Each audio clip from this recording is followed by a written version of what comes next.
آج کے ہمارے پاکستان میں جمہوریت کا ناکام ہونے کی ایک بہت بڑی وجہ ہیٹ سپیچ ہے۔ تقریباً ہر بڑا سیاستدان کبھی نہ کبھی ہیٹ سپیچ کا شکار بنا ہے۔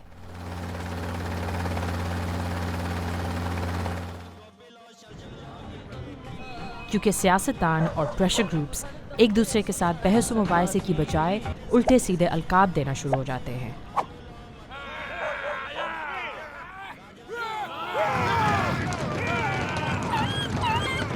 یہ ایک دوسرے کو غدار، ایجنٹ، یہود وغیرہ کہنے کا وہی تھکا ہوا کھیل ہے۔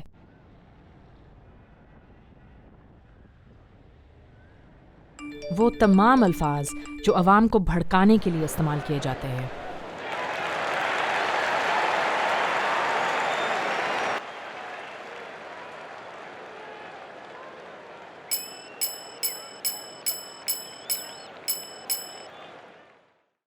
ابھی انڈیا تو آیا ہندو۔ انٹرنیٹ اور سوشل میڈیا کی وجہ سے ہیٹ سپیچ پھیلانا اب اور بھی آسان ہو گیا ہے۔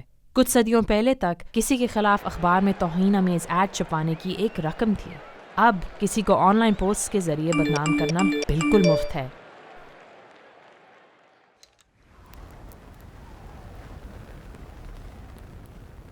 اور عموماً ہیٹ سپیچ جرأت مندانہ آوازوں کے خلاف ایک خاص شدت کے ساتھ استعمال کی جاتی ہے۔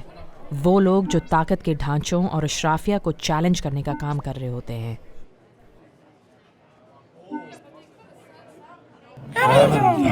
یہ الیکشنز کے عمل کے ساتھ زیادتی ہے جس سے کروڑوں لوگوں کے مستقبل کا فیصلہ ہوتا ہے۔ آخر اس سارے عمل میں نقصان کس کا ہوا؟ سب سے پہلے عوام کا، ہر بار جن کے مسائل ان جھوٹے الزامات کے شور میں کہیں گم جاتے ہیں۔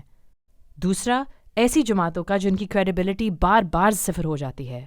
اور فائدہ ہوتا ہے غیر جمہوری قوتوں کا۔ لہٰذا غیر جمہوری قوتوں کا الاکار بننے سے بچیں اور دلیل کے ساتھ بحث و مباحثے کو سیاسی ماحول کا حصہ بنائیں۔